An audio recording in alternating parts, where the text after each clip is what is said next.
Seigneur, prédication pour qu'on a l'élo. Nakati ya livre à 1 Samuel, chapitre 1, verset 1 à 11. Histoire, on les a vraiment moulaït, autant on a 1 tina 11. Maintenant, on va nous développer Saint-Esprit par la grâce de Saint-Esprit. Tout le monde a combien d'avantages à une femme forte dans la prière. Et bien aimé dans le Seigneur, nous allons définir c'est quoi la prière, bien aimé. Qui est la femme, bien aimé dans le Seigneur. Et combien moi ça peut trouver force dans la prière, bien aimé. Et ça c'est vrai. Et sans plus tarder, bien aimé dans le Seigneur, dans la Bible, nous allons lire 1 Samuel chapitre 1, verset 1 à 11.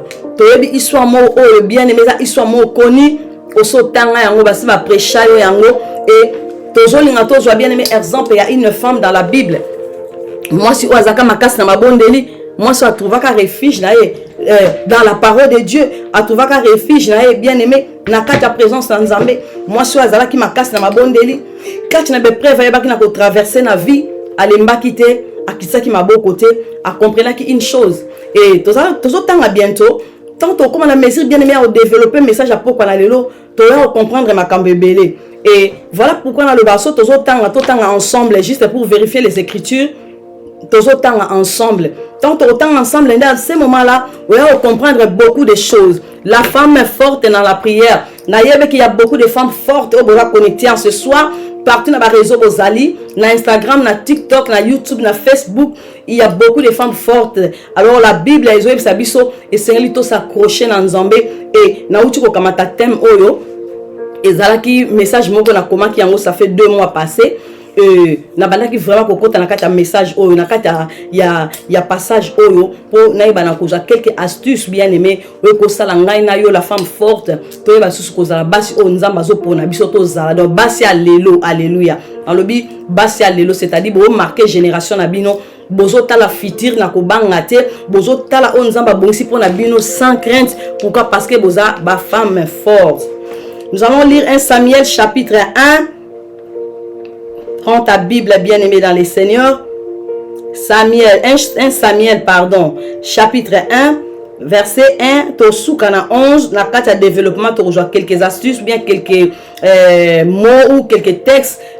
La carte de développement, nous allons parler par rapport à cette femme, qui m'a cassé dans la prière. Déjà, on appelle ce passage, vous savez déjà qui est cette femme. 1 Samuel, chapitre 1, verset 1 à 11. La Bible dit ceci au verset 1.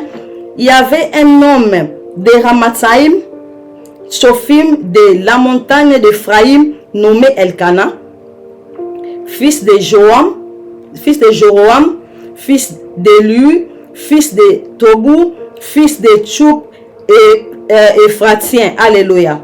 Et verset 2, la Bible dit ceci. Il y avait 2 femmes, dont l'une s'appelait Anne et l'autre Pénina. Pénina avait des enfants, mais Anne n'en avait point. Verset 3, la Bible dit ceci. Chaque année, cet homme montait de sa ville à Silo pour se prosterner devant l'Éternel des armées et pour lui offrir des sacrifices. Là se trouvaient les 2 fils d'Élu, Ophni et Ephiné, sacrificateurs de l'Éternel. Alléluia. Verset 4, la Bible dit ceci. Le jour où Elkana offrait son sacrifice, il donnait des portions à Pénina, sa femme, et à tous les fils et à toutes les filles qu'il avait d'elle. Verset 5, la Bible dit, mais il donnait à Anne une portion double, car il aimait Anne, que l'Éternel avait rendu stérile. Que l'Éternel avait rendu stérile. Ce que la Bible a souligné, que l'Éternel l'avait rendu stérile. Alléluia. Verset 7, la Bible dit, et toutes les années, il en était ainsi. Chaque fois qu'Anne montait à la maison de l'Éternel, Pénina la mortifiait de la même manière. Alors elle pleurait et ne mangeait point. Verset 8, la Bible dit, Elkana, son mari, lui disait, Anne, pourquoi pleures-tu et ne manges-tu pas? Pourquoi ton cœur est attristé? Est-ce que je ne veux pas pour toi mieux que 2 fils? Et verset 9, la Bible dit ceci, Anne se leva après que l'on y mangeait et but à Silo. Le sacrificateur Élie était assis sur un siège près de l'un des poteaux du temple de l'Éternel. 10, la Bible dit, et l'amertume dans l'âme, elle pria l'Éternel et versa le pleurs. Et verset 11, la Bible dit, elle fit un vœu en disant, ce que la Bible n'a pas comment, elle fit un vœu, souligné pardon, elle fit un vœu. Elle fit un vœu en disant, l'Éternel, Éternel des armées, si tu daignes regarder l'affliction de ta servante, si tu te souviens de moi et n'oublie point ta servante, et si tu donnes à ta servante un enfant mâle, je le consacrerai à l'Éternel pour tous les jours de sa vie, et rasoir ne passera point sur sa tête. Pour qu'on continue, tina souka bien aimé. Yo moko nanda koko continue tina souka histoire moko bien. To souki na 11 mais peut-être comment développer. To banda ko kita bien aimé par rapport ya ndenge texte et bisi biso. Que le Seigneur bénisse sa parole. Alléluia. Et bien aimé dans le Seigneur, tout à l'heure, la femme forte dans la prière, ça c'est mon thème de ce soir. Toujours vraiment bien aimé dans le Seigneur, qu'on a développé histoire. Il y a notre soeur Anne par rapport à témoignage naïe, yango et koko poussé biso bien aimé dans le Seigneur, pour bénéficier quelque chose de la part de Dieu ce soir. Et bien aimé dans le Seigneur, être une femme forte, bien aimée dans le Seigneur, une femme qui sait prier et une femme forte, bien aimée. Une femme forte est une femme où elle est bonne là. Il a qui te définir c'est quoi la prière bien aimée. Prière bien aimée, ezali moyen par laquelle on a yo tozo sola na nzambe, c'est par la prière. La prière bien aimée c'est moyen par laquelle tozo senga nzambe et le nyonso tozo na besoin, c'est par la prière. Prière est un dialogue bien aimé, ya ngai na yo na nzambe. Tozo dialoguer na nzambe au travers de la prière. Tozo senga nzambe le ko na besoin au travers de la prière bien aimé. Toza bien aimé dans cela que ça la prière, il y a louange, la prière, il y a adoration. Pour na kotal sanzambe la biso combien il est bon. Donc bien aimé la prière c'est un dialogue ya ngai na yo na nzambe. Alléluia. Et bien aimé dans le Seigneur, pour être une femme forte dans la prière, bien aimé, ezakate olobana voix moko boye bien aimé, ou bien ozala mwasi moko ozaba muscle, mwasi moko musclé bien aimé dans le Seigneur, ou bien mwasi moko olo bien aimé dans le Seigneur, soki azoloba bazoyo kaye balobi oh ça c'est la femme bien aimée dans le Seigneur. Pour être une femme bien aimée dans le Seigneur, forte dans la prière, le Seigneur lui osala, s'accrocher bien aimé dans le Seigneur, intimité dans un nzambe maman, il faut osala moi si osa mise à part, alléluia, osala une femme de distinction bien aimée, osala la femme choisie par Dieu bien aimé, dans ta façon de voir les choses, dans ta façon d'examiner les choses bien aimé dans le Seigneur, osa développer bien aimé, lien na yo personnel, yo na nzambe, alléluia. Et bien aimé dans le Seigneur, moi si par contre bien aimé dans le Seigneur, ouais ça forte dans la prière bien aimé, ça moi si ça a capacité, moi si ça a qualité, alléluia, il y a qu'à déplacer, il y a qu'à surmonter bien aimé, mais preuve à vie, alléluia. Et voilà pourquoi notre sœur Anne Ototangi Awa azaki moi si bien aimé, aibaki alléluia, ko tambola quel que soit état zalaki bien aimé, likolo na ba épreuve à vie. Na passage totangi bien aimé dans le Seigneur, notre frère Elkana azaki bongo na basi mibale Anna Penina toyebi histoire oso tanga yango basi ba te yawe yango bien aimé et le tozo vraiment quelques astuces ndé dans le baki auparavant bien aimé. Na passage totangi bien aimé dans le Seigneur tozo mona Anna Penina bazaki bongo basi ya Elkana et Bible peut savoir très bien que Penina azwaki bana mais Anne azwaki bana te. Anne azwaki bana te. Penina botaki, Anne abotaki te. Et Bible ebisi biso bien aimé tant totangi ete. Stérilité ya Anne bien aimé, et ça nzambe moko mdaranda qui est stérile. Waouh. C'est Dieu lui-même qui a rendu notre sœur Anne stérile. Donc on a maintenant développer passage, on a maintenant se poser la question abi mais nzambe vraiment. Donc nzambe mdaranda qui est stérile. Bien aimé dans le Seigneur, dans les circonstances nous surtout comme on a vu. Et ça nzambe peut-être à les qui sont na chemin moko bien aimé dans le Seigneur pour abando checker yo pour abando tala yo nzambe abando mona combien abando mona attitude dans yo vie vis-à-vis na circonstances et comme lui. Bible le c'est Dieu lui-même qui a rendu notre sœur Anne stérile. Waouh. Nzamba za terrible. En réalité bien mettons dans méditer passage yo nzamba rendre Anne stérile et na sûr Anne lui-même ayeba ki te ete stérilité o azalango eza nzambe mta rendre yango. Est-ce que ça tout le monde comprendre nga? En tout cas, tant la zone méditer yango, na zone kana kota na kata passage bien aimé, na relire, na lire et na relire, nous pouvons comprendre. La Bible nous dit que c'est Dieu lui-même qui a rendu notre sœur Anne stérile. Est-ce que yemoro sœur Anne, ça c'est les questions. Ma sœur Brigitte, question. Notre sœur Ephraim, question. Maman Odette. Est-ce que la Bible dit c'est Dieu lui-même qui a rendu notre sœur Anne stérile? Est-ce que yemoro sœur Anne, aïba qui est nzambe mtaranda qui est stérile? Parce qu'il y a un autre temps à ma commis, à l'obi nzambe mtaranda qui est stérile. Et Bible dit sur l'obi à tout moment, à chaque fois. Oh, notre sœur Anne, azo kende na temple à Silo, bien aimé dans le Seigneur, pour nous kende ko bluka elongi na nzambe par rapport à circonstances à qui nango, Bible lobi arrival na ye o ezabongo penina a continuer toujours comme mortifier. Et ce qui est intéressant, bien aimé dans le Seigneur, na attitude de notre sœur Anne, et cette attitude il y a moi si moko a une femme forte. Donc une femme forte, ça moi si oh quand il y a une situation difficile, quand il y a une situation dure, il y a vie malgré yango, azo minimiser yango, azo diminuer yango, azo mon a plus intérêt à royaume, azo mon a plus intérêt à Nzambe bien aimé. Une femme forte dans la prière. Ah moi ça diminuer la situation, azo moi ça diminuer les preuves via vie. Donc moi ça zo tambola au-delà il y avait preuve via vie. Alléluia. Une femme forte dans la prière.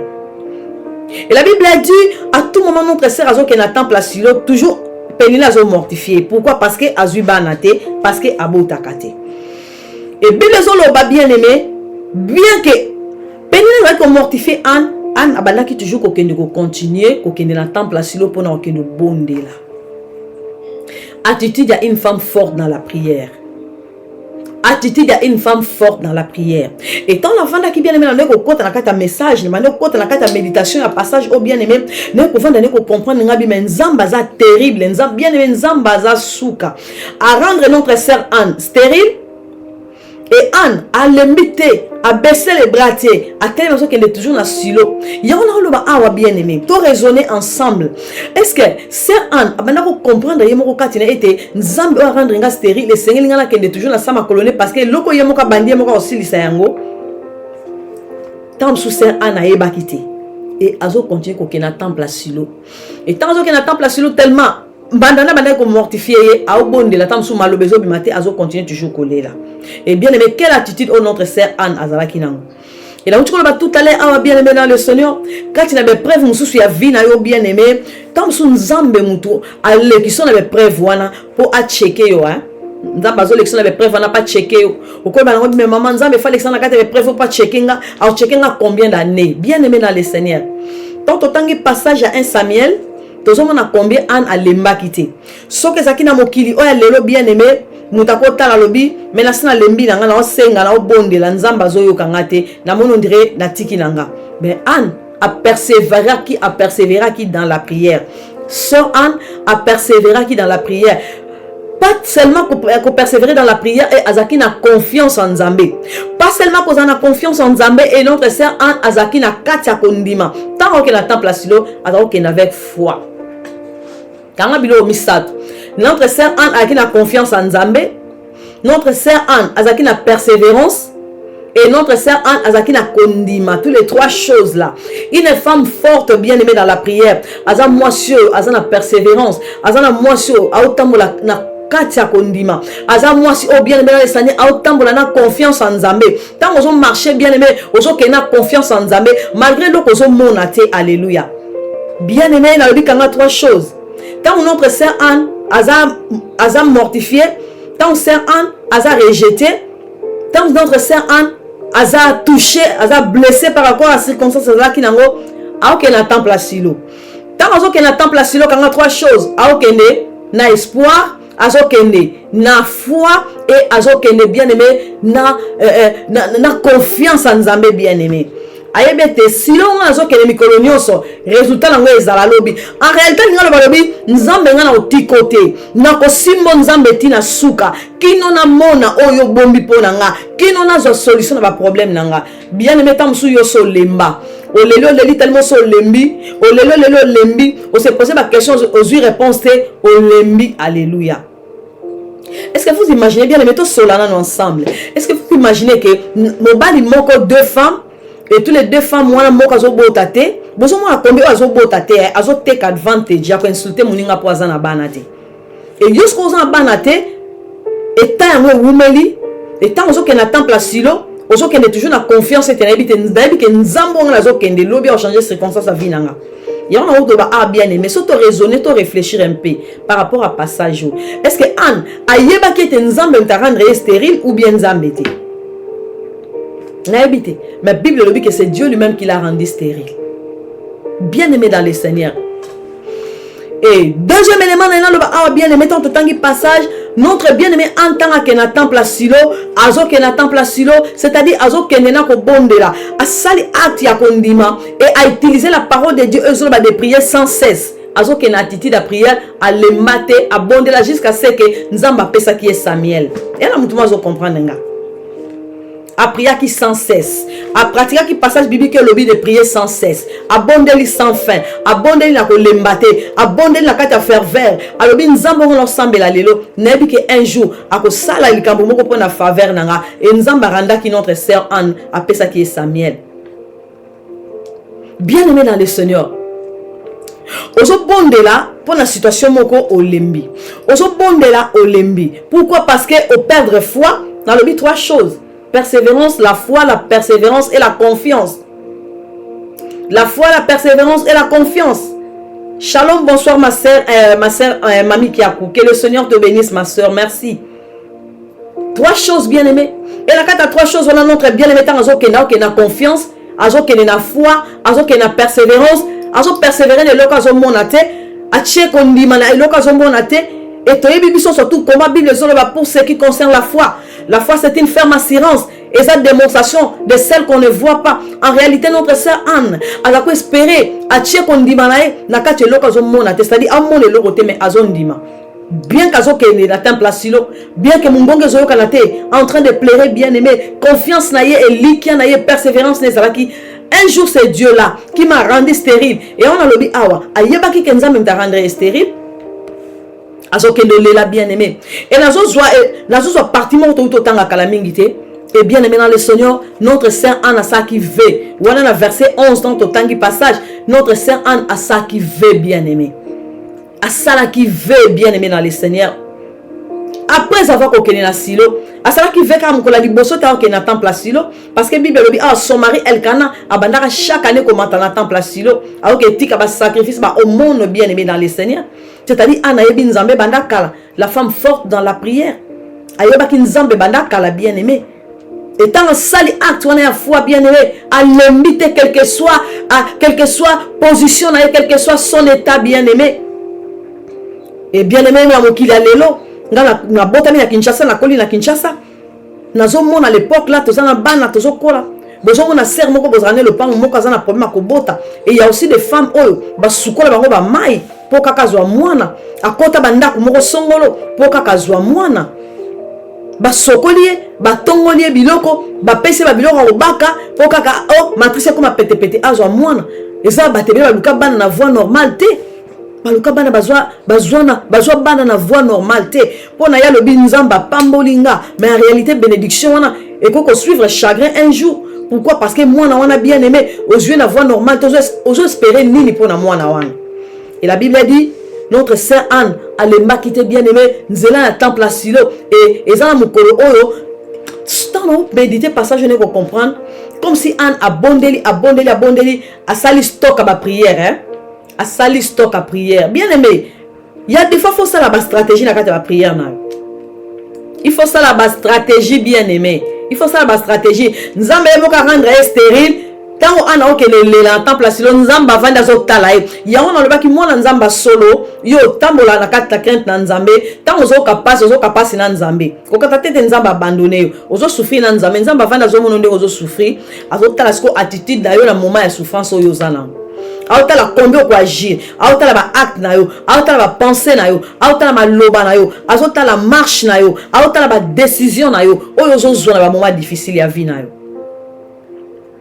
Ana bandaki ko bondela comme Bible le bien mataka na silo na etawana mais ça mokolo moko ana sala ki ve wana na 11e na chapitre 11 na verset 11 pardon asali ve ayebisi nzambe alobi Seigneur soko pesanga ka ata mwana moko alobi kaka ata mwana moko alobi mwana moko alobi ko consacrer mwana wana alléluia pona musala nzambe na consacrer mwana na temple nzambe bien aimé dans le Seigneur au cours la stratégie bien aimé na ba moment difficile ya vie na yo ça la stratégie tant ozo bondela ozu décision moko olobi na bondeli ebele na prier mingi na jeûner na lalisa libumu na mabele na za toujours en train de prier de jeûner ya ko bondela et bien aimé changer maintenant changer stratégie bien aimé changer stratégie okoko comme action de grâce notre bien aimé Anne atala ka bondela sili alobi nzambe asalive ve à notre sœur Anne ezalaki ya koyebisa nzambe ya kopromettre nzambe en réalité promettre nzambe alisi nzambe soko pesa kaka moko na okamata mona na ko sacrifier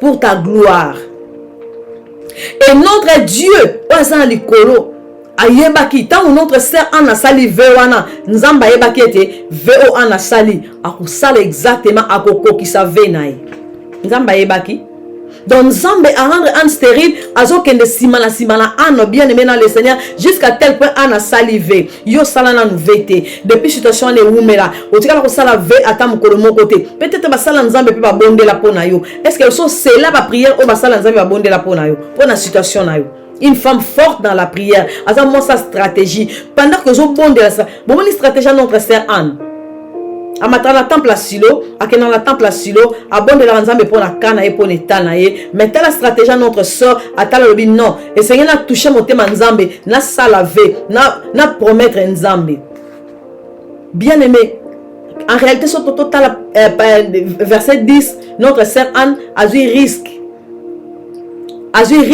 risque wana zwaki azebaki makambazo sala na promettre nzambe que sera pesinga mwana non consacré mwana wana pe nzambe na lola wakandaki Anne stérile ayebaki ete Anne akosite akopesa mwana opo na service nanga bien aimé changer stratégie kotika la kate bando bande ko bondela bando bande ko senga nzambe obengi mutalokuta olobi nzamba ngwa yoka kate olobi nzamba ngwa sala kate bien aimé changer stratégie est-ce que yo so cela déjà la prière yo so sala o so cela déjà bien aimé la prière ba sala nzambe ba prière pona yo na ba difficulté nyonso ya vie na yo une femme forte dans la prière est-ce que so cela yango déjà et Anne a scellé yango a salivé oya notre sœur Anne ezalaki ya ko consacrer Samuel et bongo vena yo bien aimé dans le Seigneur oko kamata tam son enveloppe moko bien aimé après prière il y a 21 jours il y a 14 jours il y a une semaine il y a 3 jours il y a 4 jours moi je sais pas au kamata ozui au bongi son enveloppe na yo bien aimé au bongi action de grâce na yo bien aimé et quand attend sous mbongo té tant soko ba mama na mbongo te et ko attend se loko esimbi motema biloko ba pesa ngo na facilité te olobi le na ke mona mosali na nzambe quel mosali na nzambe bien aimé mosali na nzambe oyo zo ke no même action de grâce il y avait ozo sali pas nzambe par rapport à circonstances à vie na yo et sengela za la mosali na nzambe za na réputation bien azala mosali na nzambe oyo a otambola na crainte en nzambe bien aimé. Il y a beaucoup des hommes de Dieu. Bazo bengama ba homme de Dieu bien aimé. Baza ebele. Alléluia. Car si yo vanda examiner le homme de Dieu oh c'est ngana que le pesa enveloppe action de grâce oh azala bazo banga nzambe bien aimé. Azala un vrai digne d'être un bon serviteur bien aimé.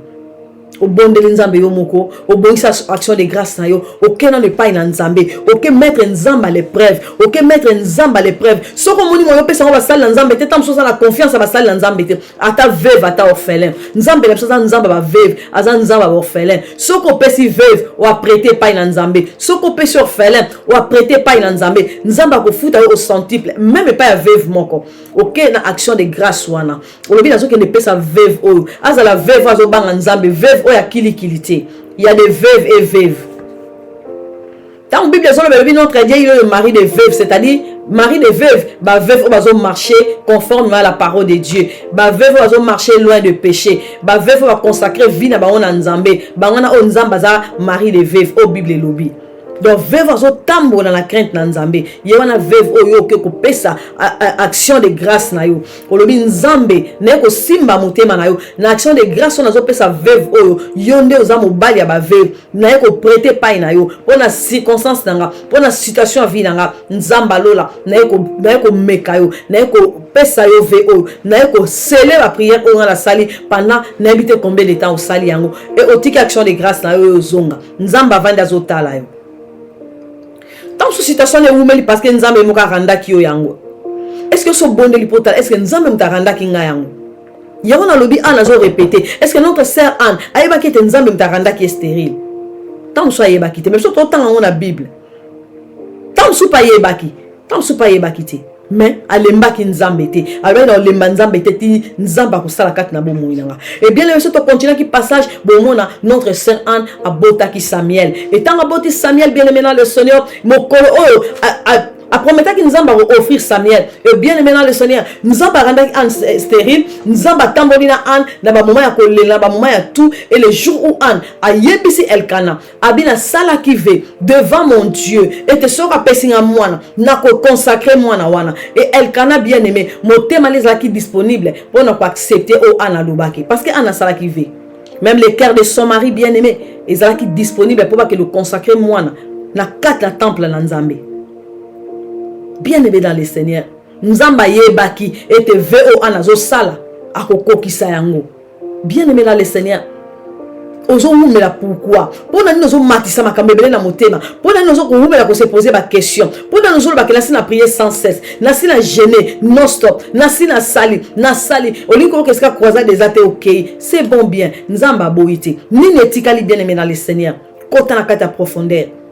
Quand on a la profondeur, Saint-Esprit a bien aimé pour nous révéler biso lo konjo tozo sala. Saint-Esprit a pour révéler biso. Azana bien aimé pour nous pesa biso ba idée, pour nous pesa biso bien aimé dans le Seigneur, ba idée comment o esengeli na biso bien aimé to umela lisusu. Alléluia. Quand il a présence dans Nzambe, na ba moment difficile.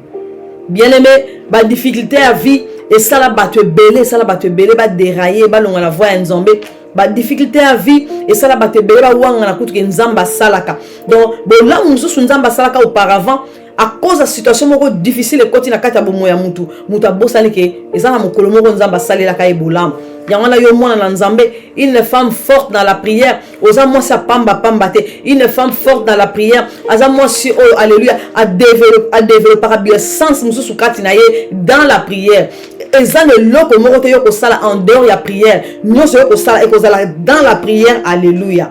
Dans la prière. Alléluia.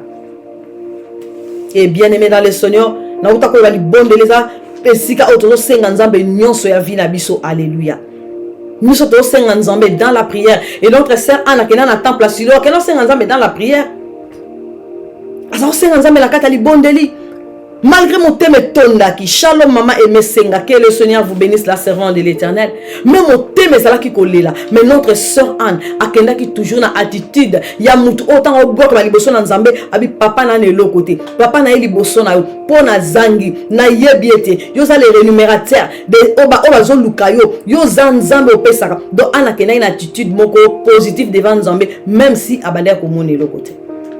La femme forte dans la prière. Moi, c'est un wapier, une femme forte dans la prière. Quelle est cette femme-là? Ouais, elle est forte dans la prière. Moi, je suis développé bien aimé dans le Seigneur. Alliance, amour, na elongo mon Nzambe. Et comment faire bien aimé dans le Seigneur pour être une femme de prière? Tolobi awa, na thème à poko, la femme forte dans la prière. La femme forte dans la prière. Et comment faire pour être une femme forte dans la prière? Et premier élément, une femme de Dieu s'efforce d'être spirituellement forte et engagée, bien aimée, dans sa foi en tout temps. La personne dit trois choses auparavant, bien aimée. N'a pas qui la persévérance, n'a pas qui la foi, bien aimée dans le Seigneur, n'a pas et la confiance. N'a pas qui trois choses auparavant. Et on dit, comment faire pour être une femme de prière, la femme forte dans la prière? Une femme de Dieu s'efforce d'être spirituellement forte et engagée dans sa foi en tout temps. Et tes situations à vivre les fatalité. Ce que je vis aujourd'hui, ce n'est pas la fin du monde. Même si je manque des enfants aujourd'hui, même si je manque l'argent aujourd'hui, même si je manque le travail aujourd'hui, même si naza homeless, même si bien aimé naza domicile fixé, et là que moko nazo yeba, bien aimé, et là que moko nazo yeba, nana confiance en Nzambe abenganga, naza na confiance en Nzambe oya ponanga, nazo ndima, atana au monde le côté. Et tes situations na changer lobby. Alléluia.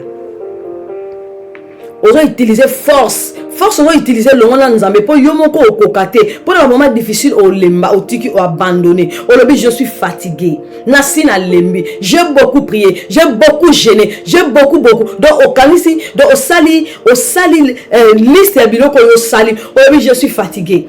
Au wanga no lobby, nzamba ngo kutwa salakati. Nzamba ngo salakati. Au comment tu dis, au mélanger nzambe na ba fertilité, au mélanger nzambe na biloko mokili, au mélanger nzambe bien aimé, au pesi kutu nzambe kombo, nzambe wana salakate. Pourquoi? Parce que au zeli ango e wumeli. Aba lobi comment faire pour être une femme forte dans la prière bien aimé? Il faut bien aimer, on s'efforcer moko spirituellement bien aimé, on s'engager dans la foi, bien aimé. Tu dis comment la Bible nous dit par rapport à la foi bien aimé. La foi c'est une ferme assurance. Des choses qu'on espère bien aimer, une démonstration de celles qu'on ne voit pas. Je vois rien, mais j'ai la foi. Je vois rien, que j'ai la foi. Nana confiance en Nzambe. Lobby, na omona le boko en Nzambe na bomoinanga par la foi. Sans avoir vie bien aimée. Sans avoir vie bien aimée dans le Seigneur. Et deuxième élément, alléluia. Comment faire pour être une femme forte dans la prière? Une femme forte dans la prière, elle cherche à servir Dieu, à développer un lien personnel avec lui en mettant sa confiance et son espérance en lui. Dans le baki, 3 choses. Ils ont se répété. Dans le baki, 3 choses. Confiance en Dieu, l'espérance bien-aimée et la foi. Et la foi bien-aimée. Et la première option, ton lobby, est engagé dans sa foi en tout temps. Et la deuxième option, ton lobby, elle cherche à servir Dieu, à développer un lien personnel avec lui en mettant sa confiance et son espérance en lui. Nana confiance en Nzambe si. Bien aimé. Mon akaso a besoin que ne muninga def sombongo, hein. Zana to telemana awa. Bien aimé, so que pas muninga no que le pas maman aimer senga, pas maman aimer senga def sanga mbongo. Nana maman aimer senga, nana maman mimi mbole, naza sœur mami Kiaku, naza sœur Brigitte. Nazo banga bina okendele lopo na ke no defa mbongo na bandina liboso pa ya mama aimer senga. Communion maman aimer senga. Bien aimé dans les Seigneur, pose na confiance en Nzambe, c'est ngolo za na communion mo na Nzambo. Falo za na amitié mo na Nzambo. Pour comment na mesure za na confiance été. Nena zo kende pa Nzambe, naza sûr et le konga na okendele pa Nzambe na ozwango, Nzamba opesanga parce que na confiance en Nzambe. Soki nga mama adorable, naza na 100% confiance en maman aimer senga. Nazo banga bi modèle nazalaka na maman aimer senga. Modèle nazalaka na sœur mami Kiaku. Modèle nazalaka na maman Brigitte. Naza sûr. Soki kana ipsi maman aimer senga defisanga mbongo au defisanga. Donc nana confiance na tche kondiba moko na moni na mbongo te. Est-ce que na mutu wazo comprendre na lingo comprendre nga maman? La femme forte dans la prière na lingo to se comprendre.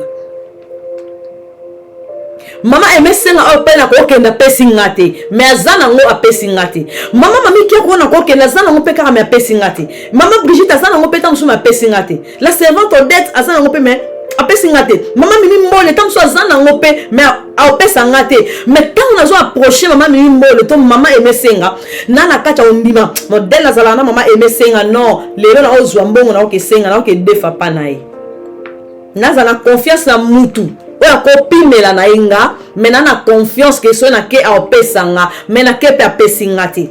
Mais notre Dieu, voilà pourquoi on a une femme forte dans la prière. Elle cherche à servir Dieu, à développer un lien personnel avec Dieu, avec lui, en mettant sa confiance bien-aimée et son espérance en lui, bien-aimé dans le Seigneur. Waouh! Maman Brigitte a pimelinga. Mettons na attitude ya muto nde na zana maman Brigitte non eraté. Maman mami ki akwa pimelinga. Mais nazo ke na attitude oyo nde na zana mami ki akwa eraté te. Mami ki akwa def sanga mbongo na mampiaka na zana modèle na zala na ye. Mais ok kuna bien aimé muninga tali makokini atali mbongo na ye abando calculer na futa loyer na futa ceci na futa cela na sombela bana minerval pardon ba uniforme na ko futa minerval bientôt la rentrée scolaire siko maman adorable la azoba na def mbongo maman mami ki kwa pesinga mbongo te mais tant la banda ko kende na confiance na modèle na zalana mami ki aku bien aimé maman la femme forte dans la prière commencez d'abord à développer bien aimé amitié na ona Nzambe alléluia. développer amitié. Bien-aimé, comme ça nous avons mon ma solo. On définit ça qui la prière, bien-aimé. La prière, c'est un moyen par lequel tout ça qu'on dialoguer, tout ça qu'on communiquer, bisona nzambe. Banda bien-aimé, alléluia. Qu'on développer bien-aimé dans le Seigneur. Amour na yo, communion na yo na nzambe. Comme ça nzambe moninga. So comme ça nzambe moninga na yo bien-aimé. Tant on sait que n'est pas nzambe pour que le Seigneur nzambe loko ça na besoin. Nzambe bazo hésiter te, à ça la calcul te. Maman, on ça la calcul pour pesanga. Maman, et mais ça la calcul. Maman, mamie, tant que on a au Sengo def sangambongo, et ça va période le futa loyer. Ah, ça va période le tina bongo na Congo pour sunga bandeko. Tant maman dorabela yo talo lobi ah modèle na zalana maman dorabela, maintenant privilégié na nous loyer. Oko privilégié loyer, sinon te ba bengano na ndaku. Oko privilégié loyer, mais nzamba au privilégié l'autre côté. Nzamba au privilégié yo po ayebi communion na ye na yo. Nzamba ko privilégié yo po ayebi communion na yo na ye. Ayebi combien zo marché na ye. Ayebi combien zo deal na ye. Ayebi combien zo dialoguer. Dialogue à papa na mouana. Ah, bien-aimé. Bien-aimé. Ba parents na biso méchant bazali. Ba parents na biso méchant bazali. Tant so sengeli pas bien-aimé. À promettre paye yo bien-aimé. N'est-ce pas que maman yo so prometa paye mouana na yo. Tant mouana zo sengeli loko. O tali ba facture. On dit non pour promettre moi na bien-aimé. Moukolango ko accomplir en côté pourquoi? Parce qu'on a trop chargé dans ma dépense. Au coco satisfaire besoin moi na té. Mais notre Dieu, notre Dieu, notre Dieu, c'est lui qui ne sommeille ni ne dort. Ouais, on a qui ana stérile. Ouais, moi qui combien ana zo matin na temps place pour prier, pour pleurer. Et un jour, notre Dieu qui est dans les cieux, ayeba qui il y aura un jour que ma fille Anne na temps place à cause ça laver. Cette veille là que ma fille à cause ça na temps place à quoi on va consacrer Anne, à quoi on va consacrer Samuel et notre Dieu ayeba qui en bien-aimé. La femme forte dans la prière, ma soeur. La femme forte dans la prière, bien-aimée. Dans ma domaine, yo sur vie na yo, na kata libala na yo, ma soeur. Yo ko vanda na kata libala sans prière. Yo vanda na libala sans prière. La femme forte dans la prière, yo ko éduquer bala sans prière. La femme forte dans la prière, yo ko lamba sans prière. Autant de on a table ko lia sans prière. La femme forte dans la prière, yo ça la business sans prière. Oh, ça va projet sans prière. La femme forte dans la prière, bien-aimée. Azo développer communion Nzambe. Azo développer bien-aimé dans le Seigneur. Azo servir Nzambe avec ferveur. Azo servir Nzambe avec détermination. Alléluia. Bien-aimé. Ngana personne au sala calcul. Nzamba au sala calcul, t'es bien-aimé. Ozo kenena foi. Comment on a le trois choses, n'a qui persévérance, la foi bien-aimée dans le Seigneur et la confiance, n'a qui persévérance, la foi et la confiance bien-aimée. Chanzambe la confiance, comment Tanzambe là ça la monta confiance, azale sika non non non, maman mimi mbola ko pesa nga peut-être na calcul, mais nzamba ko pesa nga sans calcul, kutu nzamba ko privilégier nga, nzamba ko pesa nga. Bien-aimé tout ça la stratégie maman, tout ça la stratégie. Tout ça la stratégie maman, au confond d'aka la libala te sans prière. Tout ça la stratégie, tout ça la libala kaka sans prière te. Vous avez confiance à mon bali no pas à pasteur. Vous avez confiance à mon bali no pas à évangéliste. Vous avez confiance à mon bali no pas à ceux qui prophètent. Oh bien-aimé dans le Seigneur. Le cœur de l'homme est tortué, bien-aimé. Confiance est sûre, il faut avoir confiance na ye. Pamba kaka bongo te na munoko bien-aimé na katia ma bondeli. Alléluia. Bien-aimé, prière et change à ma circonstance. Prière essaie de devient liwa. Yo sont dans la prédication. Oh, sont tellement devant la mort. Oh, yo moko zaka aveuglé. Oh, quand même pas comprendre le sens nango bien aimé. Mais nzamba ye au travers de la prière yo salaka. Nzamba devient kufa. Nzamba devient liwa na yo bien aimé. Nzamba devient yango pourquoi? Parce que zaki moi c'est ma bondeli. Une femme forte dans la prière. Au bon de la nuit et jour. Oso bomba bana no makila na Yesu. Oso bomba libala no makila na Yesu bien aimé. Oso plaider cause ya famille na yo bien aimé. Nzamba sa longola aderaya liwana nzela na o maman alléluia à cause de la prière. Yoso vana na libala sans kobondela. Yoso lingo somba motema mobali no na maloba. Na libondeli te. Oh, une femme forte, une femme vertueuse, bien-aimée. Quand on a mon la prière te. On dit la moi je suis ma motema na nzambe quand on a maloba, mais la prière te. La prière te. La prière te. On dit que nombre bana oyo sana bango quand on a maloba. La prière te. Et notre sœur en a comprenant qui, et voilà bien-aimé, à quelqu'un qui a sacrifié Samuel bien-aimé. Surtout continuer passage, on a beaucoup de choses à développer bien-aimé. Et notre Dieu a yebaki yango, alléluia. On est là qui partit toi bien-aimé dans les Seigneurs. Et comment faire encore pour être une femme forte dans la prière? Marcher dans la crainte de Dieu et dans la sainteté, alléluia. Marcher dans la crainte de Dieu et dans la sainteté, maman. Marcher dans la crainte de Dieu et dans la sainteté, alléluia. Et là, maman, nous sommes dans la cataliba, la lobby. Nous sommes dans la tchelibaya, nous la tchelibaya. Bible lobby, une femme forte dans la prière, c'est une femme qui marche dans la crainte de Dieu et dans la sainteté, et dans la sainteté. Comme marcher dans la sainteté, et la cité faut la tanzamba, la bandana makolo, awati, bandana mututi na makolo, longeso mona atende, autotambo na sainteté, pas forcément. Bilo kanti ke bato ba ziparata musu mutu abandi ko zipa banda mututi na makolo atamba na sainteté. Pas forcément. Botala bango mususu na yebi mususu so alongo le loko na bango wana à se déguiser complètement. Et ça c'est vrai. Et ça c'est vrai. Bo kanti ko zipa ko tika ka miswa ko zipa kuna cho kitisi na sama ko ndem mutanso tamba na sainteté. Non. Mususu na yebi so alongo liango. Donc ça on a yebi so alongo liango on limite dans le monde deux personnes différentes. Alongo liango a sali maquillage a sopi sukiti na mukongo tisuka awa a sala derrière musala butu. Na yebi makam na oloba bino. A sala musala butu bebi musala butu na oloba boyebi yango bien. Mais azala ba système ba kitirati na mutu abaloli o côté ku ne longezi pan. Donc azapa na mutu yo yene la terre à Yesu. Pour na zomo na hypocrisie moko boy ya ko zipa banda na mututi na makolo tango tala image wana lobi tala bango kutu ba bomba ka nzoto mobimba donc misu kam tezo mona mu comme sous to croiser ngale na parquer voiture na minuit à se déguiser complètement na parquer voiture hier j'ai encore tapé la voiture ne wana erni une heure passée à se déguiser complètement à la titala mobondo sakina a beta maquillage a longoni mvuela a sopi brésilien tina mukongo a sala musala butu. Bien aimé dans le Seigneur, la sainteté, une femme forte dans la prière. Katambola na sainteté maman, na sainteté o banga nzambe o talolobi te o ezangate il faut na banga nzambe o zo tambola na crainte nzambe na kati na ko banga nzambe maman.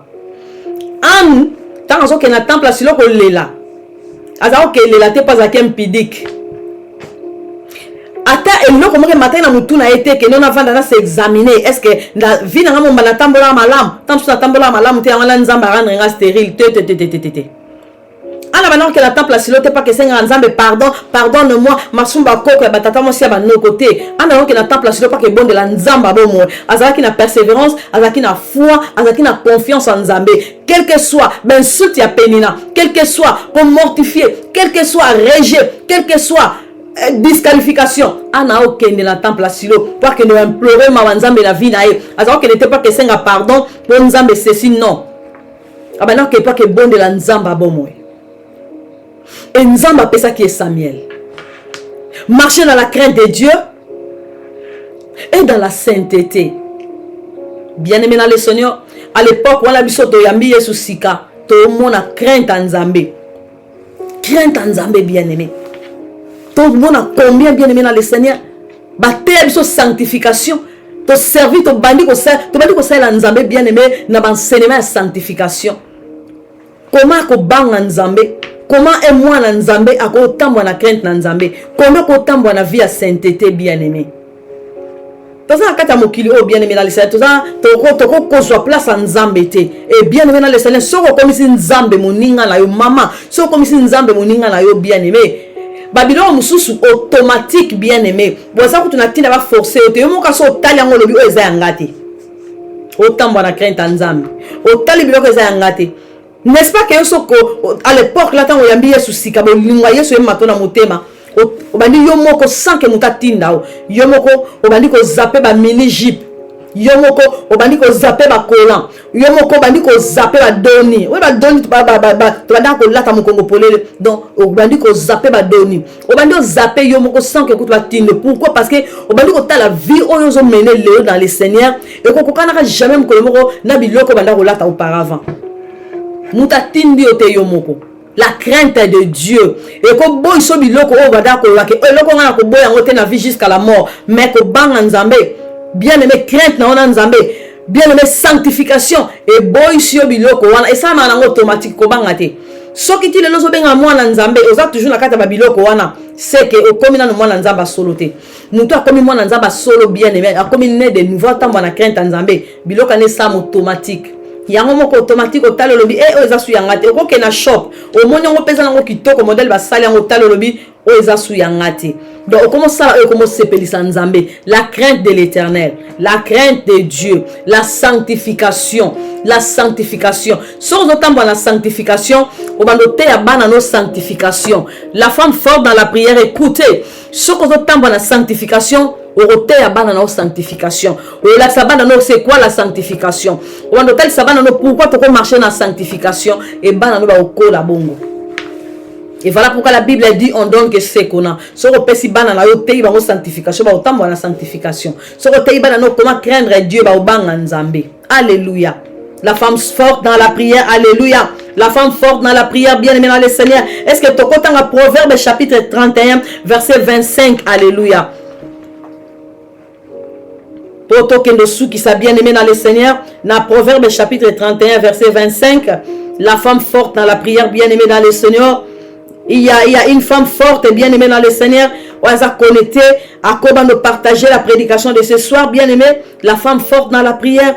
On a l'intérêt en Zambé, on a l'intérêt na yete, on a l'intérêt au royaume. La femme est forte dans la prière. Lisons Proverbe bien aimé dans le Seigneur. Lisons Proverbe chapitre 31 verset 25. Alléluia. Proverbe 31 verset 25. 25, la Bible dit ceci, Proverbe 31, verset 25. Alléluia.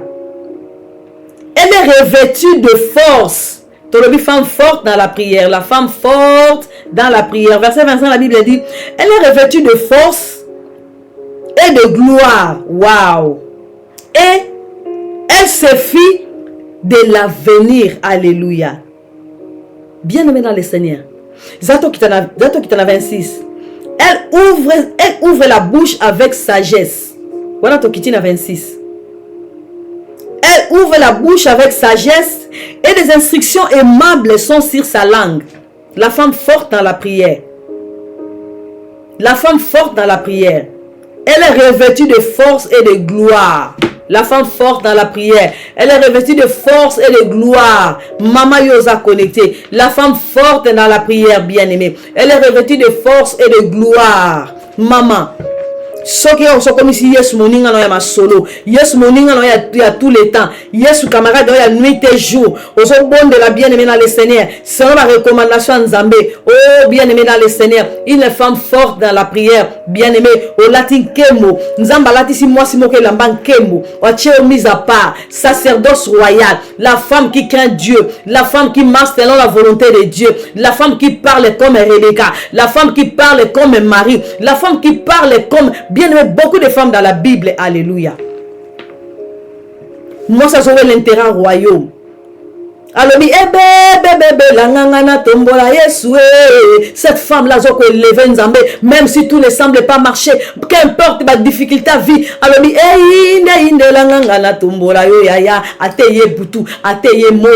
changer forme, la femme forte dans la prière, a développé, communion na Nzambé,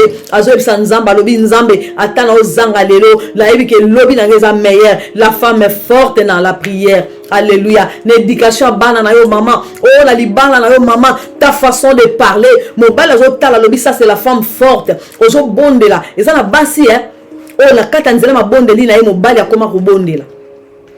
Na kata manzela ma bonde li ne mobali akoma ko bonde là. Mobali amona ka butu moi ça fuka mana mine wandi ko bonde là. Lobby mobali ya écoute moi c'est la position. Lobby kuna et comment vie moi c'est routine ya moi c'est vie mobimba. Et bien aimé crois-moi. car nzamba na yo ka libondeli, nzamba na yo ka libondeli, bien-aimé, a changé. Zala wana bien-aimé dans les salles pour la maman, une femme forte dans la prière, au koko changer communauté na yo, une femme forte dans la prière, au koko changer famille na yo, une femme forte dans la prière, au koko changer environnement na yo, au koko ta la future na yo, bien-aimé, na miss o talo lobi non, o zanzambe bien-aimé. Et bien-aimé, notre soeur a consacré Samuel, la kacha temple à Nzambe, une femme forte, à saliver. Oso saliver maman. Yo so salavé, o salavé maman. Oso ibsa Nzambe nini. Pour la situation est où mais là. O salavé maman. T'as la stratégie, une femme forte dans la prière, à que salavé. Abina où mais la kako la tête. Cette fois-ci non, enough is enough. Trop c'est trop. Si qu'on a la télémie, n'a que salavé. Père éternel, je te prie en ce soir. Je suis ta fille Anne. Ou la prière à Anne. Alors, lelon Nzambe. Nazo salave. Soko pesi na kaka. Moi na moko ya mobali. Na oke me consacrer pour na service na yo. Et notre Dieu qui est dans le ciel. La Bible dit accepta qui pe ayeba qui était. Anne a consacré Samuel. Et sou ki bongote.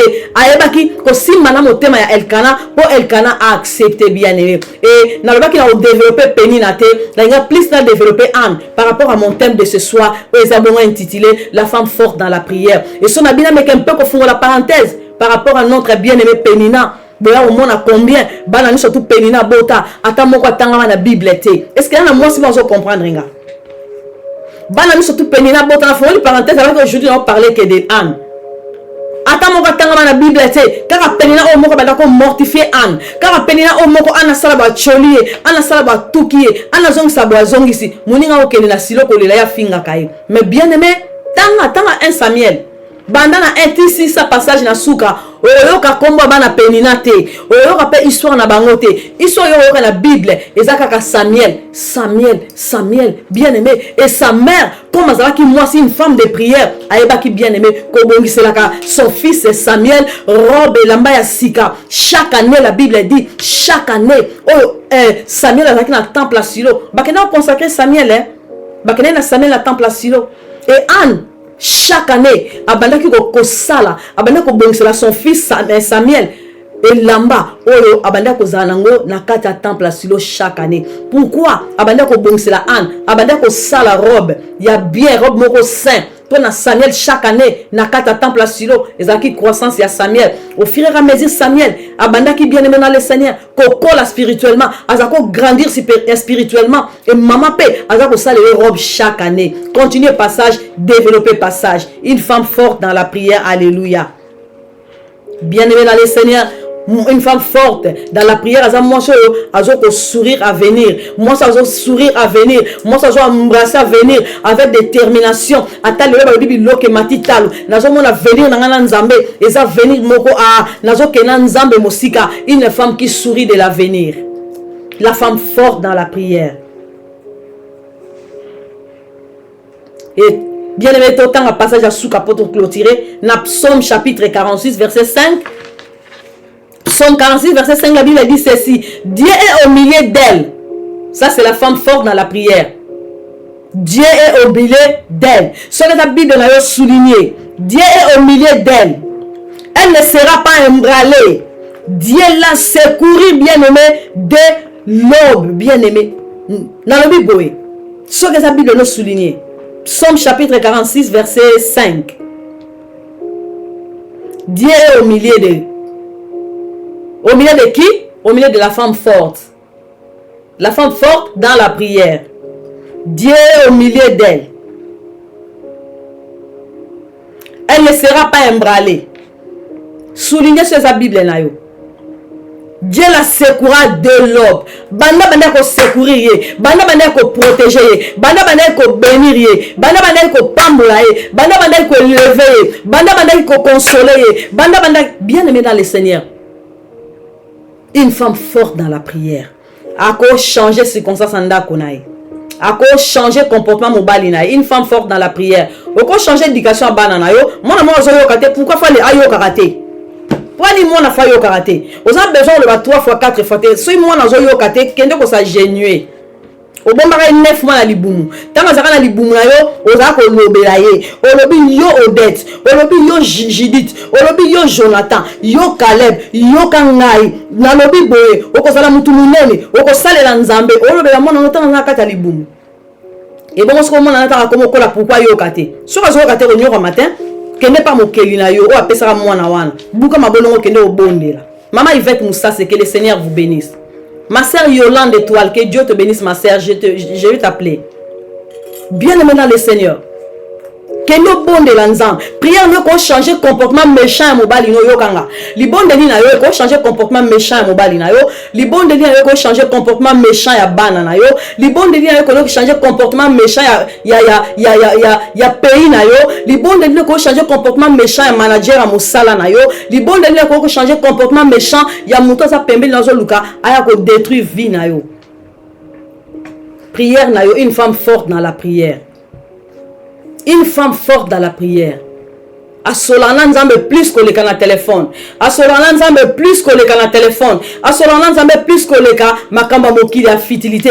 La façon une femme forte dans la prière azomona makamba o makamba ndenga bo nzambe. Tant azomona ndenga bo nzambe comprendre solution à makambo nao.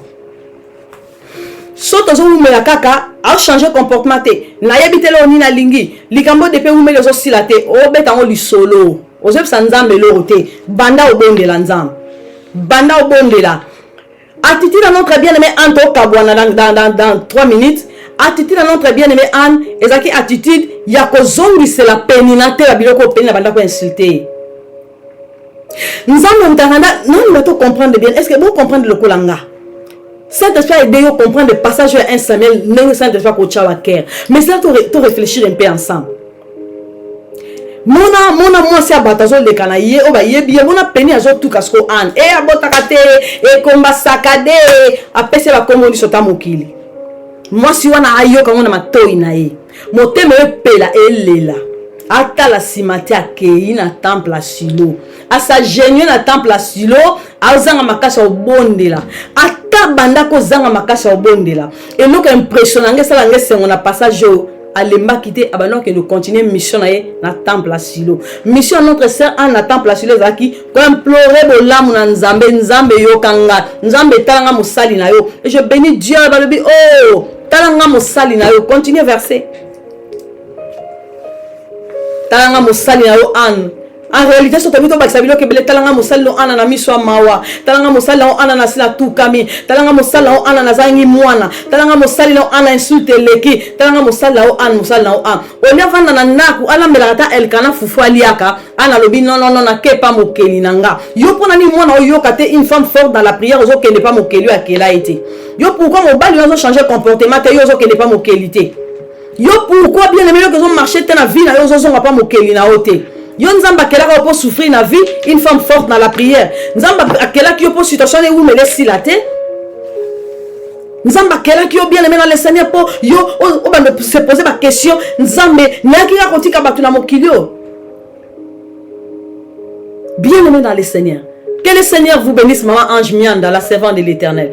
Nzamba kelaka yo pour tika la le même changer te. La Bible dit bien aimé dans le Seigneur, il est celui qui met le chemin là où il n'a pas le chemin. Ah, saleni ananzele sikanzele zalakate. Nzamba yeba kindenge nini Samuel a obotama. Ayeba indenge salama. Ayeba kete vea ana okokisa yango. Ako consacrer Samuel. Ako kena Samuel na temple à Silo. Akoma revendre na temple à Silo. Nzamba yeba ki a banda ko sala robe. Oya bando sala Samuel chaque année. Bien aimé pour Samuel azana on a kata temple place wapi o Samuel banda ko servir Nzambe. Elle kana pa koka le bana boy nanga. Elle kana koka le ba pena boy nanga. Soit ali peni na ne bela bana, amoni Samuel e ana bota na été, o botel longa ka mona moko, alors si mango comment ko le ba ko le ticket na temple à Silo. Bana na ota la longueur de stérilité ko, la mo kilo ba ko le bandengo wana. Abi bon pena nzamba ngo pena a comprendre ba mala mutin. Bela ka ba ta longueur de stérilité.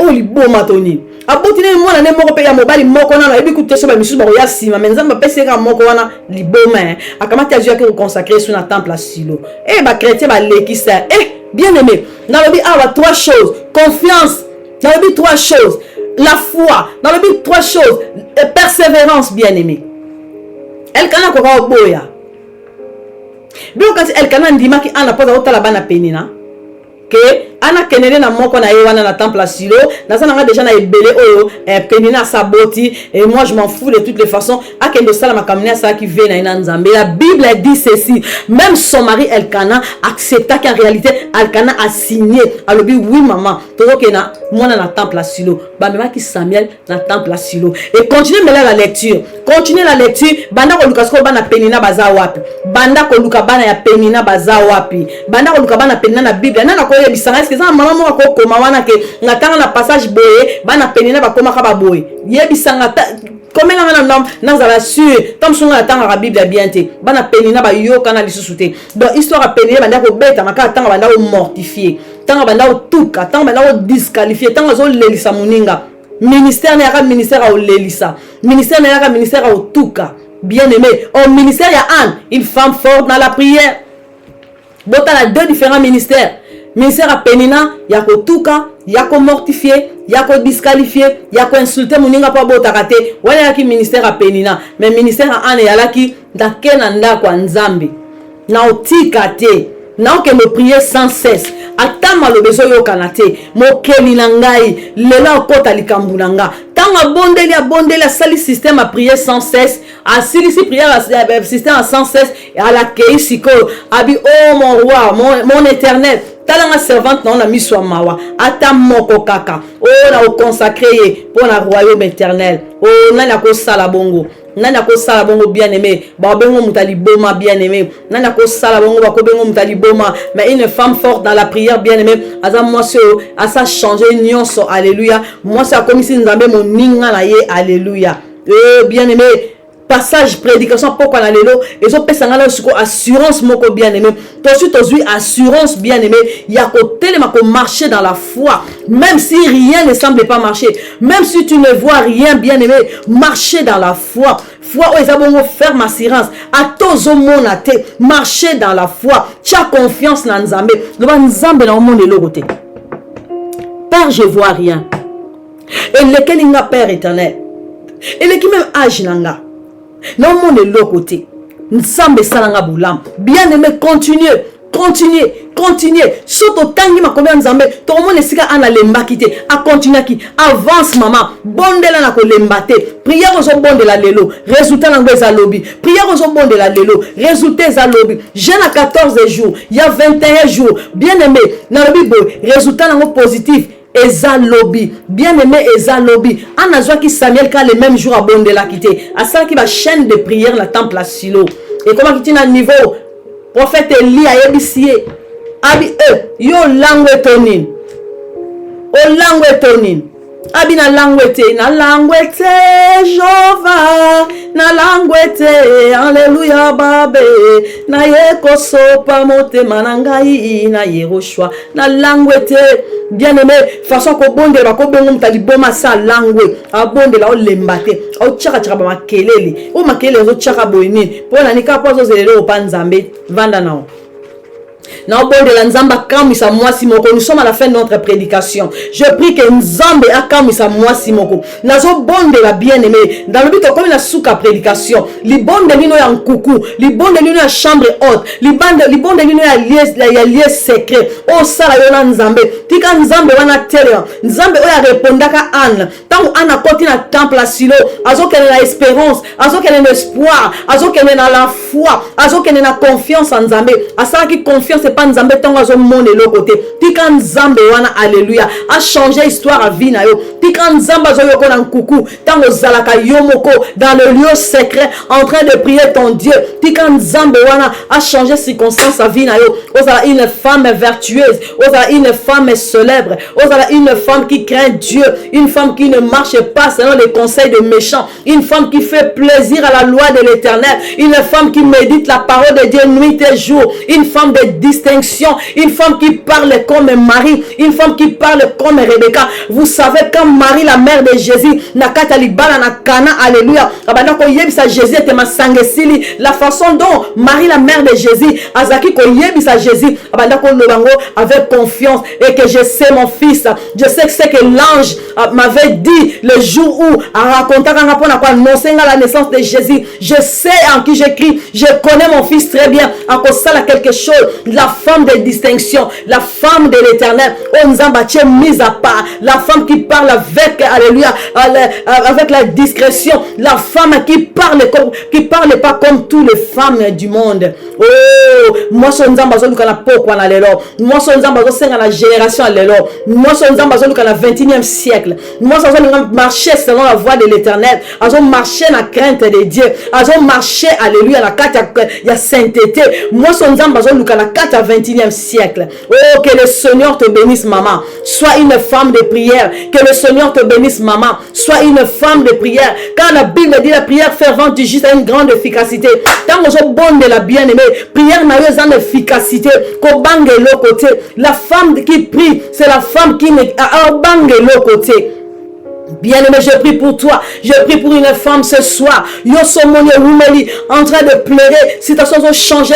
Je viens pour prier à une femme. Ouais, ça c'est limité. Alors depuis que rumeli n'a Lucas secours. Je viens pour te dire maman, le secours de l'Éternel. Et je vous ni dans Orient, ni dans Occident. Mais alléluia, bien-aimé, le secours de l'Éternel. Alléluia. Et je vous te parle qui que le Dieu que moi je sers accordé yo alléluia. Vimoko bien-aimé épanoui, alléluia, afin que bateau va trouver image à Jésus en toi, une femme qui marche selon la parole du Seigneur, une femme, alléluia, va changer communauté par rapport à comportement, une femme quand tu parles, ça c'est la femme de l'Éternel, une femme quand tu parles, oh, ça c'est la servante de Dieu, bien aimé, une femme quand tu parles, alléluia, que Saint-Esprit je prie pour une femme ce soir, ce que tu vis aujourd'hui, c'est pas la fatalité. Je prie pour une femme ce soir, ce que tu vis aujourd'hui, c'est pas la fin du monde, mais le Dieu que moi je suis en train de prêcher ce soir,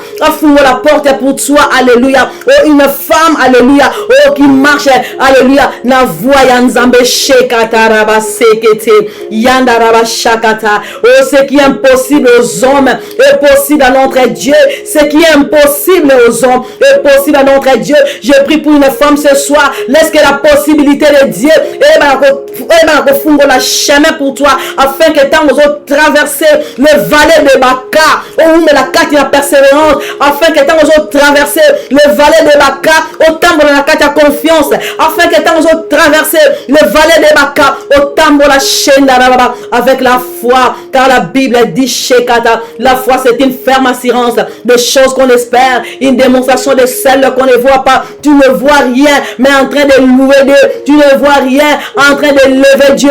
Tu ne vois rien en train d'adorer ton Dieu. Tu ne vois rien en train de célébrer ton Dieu. Tu ne vois rien en train, alléluia, de louer ce qui t'a donné la vie, Shekata. Même pour la vie qu'il t'a donné, bien-aimé. Je prie pour une femme, alléluia. Ozo edike ban ozo monondire ban ba yo kate. Oh, ozo buka mabono ozo bondela tika nzamba lola, alléluia, a changer d'éducation banana yo, a changer comportement mobali na yo, comportement méchant ya mobali na yo, nzamba changer yango, a changer comportement méchant banana yo, a changer comportement méchant environnement na yo, a changer comportement méchant shekata na isika mosala oyo sala shenda rabasakata tika libonde lozo sala na nkuku nzamba lola alanda maloba libonde lina yo sala lokola ana yebisa nzambe lo nzambe action de grâce et adoration na memi sala libonde lina lokola ana de nzambe action de grâce et louange na memi pa na yo o na sana misolote pona sacrifier nazana Samuel te ya ko sacrifier pa na yo nazana Samuel te ya ko tumba mbeka nazana Samuel te ya ko salave kasi na memi mobimba lokola sacrifice de bonne odeur liboso na yo. Que le Seigneur vous bénisse. tika nzamba tracer chemin, tika nzamba ngengisa mwinda na yo,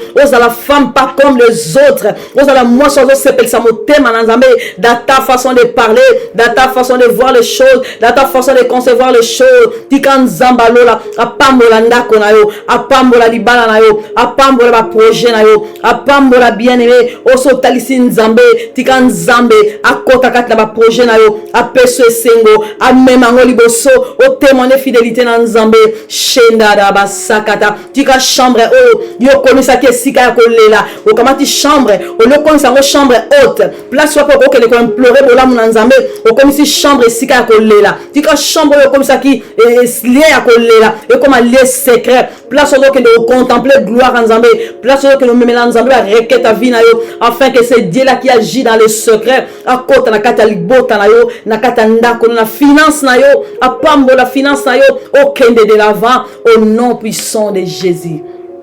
Shakandaraba sekete. Yekataraba baba shayamana shikata. Bien-aimé, lève ta voix là où tu es. Nous sommes à la fin de notre prédication. Commence à dire merci à Dieu pour la prédication de ce soir. Commence à dire merci à Dieu pour ce que Dieu a mis dans ton cœur. Commence à dire merci à Dieu pour ce que Dieu t'a révélé ce soir. Commence à dire merci à Dieu, bien-aimé dans le Seigneur. Prions au nom de Jésus Shakata. Peut-être aux acquis faibles, on va nous battre combien qu'on trouver force. Mais je suis sûr et certain que la parole de ce soir, c'est Dieu lui-même qui parle. Il t'a donné la force de prier. Bien-aimé, qu'on l'embâté, prie au nom de Jésus. Shandaraba Sakata. Oh, le Dieu, alléluia, qui agit dans les secrets. Le Dieu qui écoute dans les secrets. Le Dieu qui opère dans les secrets. Le Dieu Shekata qui opère dans les secrets. Manifeste-toi dans la vie d'une femme. Manifeste-toi dans la vie d'une jeune femme. Manifeste-toi dans la vie de ma sœur. Oh, Père éternel, au travers d'un message à pourquoi oh, maman va comprendre. Une femme forte dans la prière. C'est une femme qui craint Dieu. C'est une femme qui marche dans la crainte de l'Éternel. C'est une femme qui met sa confiance en Dieu. C'est une femme de foi. C'est une femme, alléluia, bien-aimée. Bonne de la prière au nom de Jésus. Shandara baba baba. Béni soit ton nom, ô éternel Dieu. Nous te bénissons, nous te célébrons, éternel Dieu. Merci pour la parole de ce soir. Merci, Père éternel, tu nous as parlé. Tu nous as corrigé. Tu nous as instruit, oh Père. Oh Papa, laisse que, alléluia, la parole de ce soir, et tu la gravé la catamité, manabiso. Oh, car la Bible dit, vous verrez la différence entre ceux qui me servent et ceux qui ne le servent pas. Père éternel, oh, maman mon contre te sainte main, jeune sœur mon contre te sainte main. Pourquoi pas papa mon qui connecté entre tes saintes mains, en train d'écouter la parole de ce soir? Père éternel, accomplis ta parole dans la vie, alléluia, de ma soeur, dans la vie de mon frère, dans la vie de cette jeune fille qui est en train d'écouter la prédication de ce soir. Bénis, alléluia, toute la famille Facebook, bénis toute la famille d'Instagram, bénis toute la famille TikTok et bénis toute la famille YouTube. Oh Père éternel, laisse que la parole de ce soir, oh que nous kango les sikola et relevez-moi si mon ko, oh yabanda que lela, à joie, espoir et espérance. Et la volonté de Dieu et la confiance en Dieu, béni soit ton nom à jamais et à perpétuité au nom de Jésus. Amen. Amen. Amen. Que le Seigneur vous bénisse abondamment.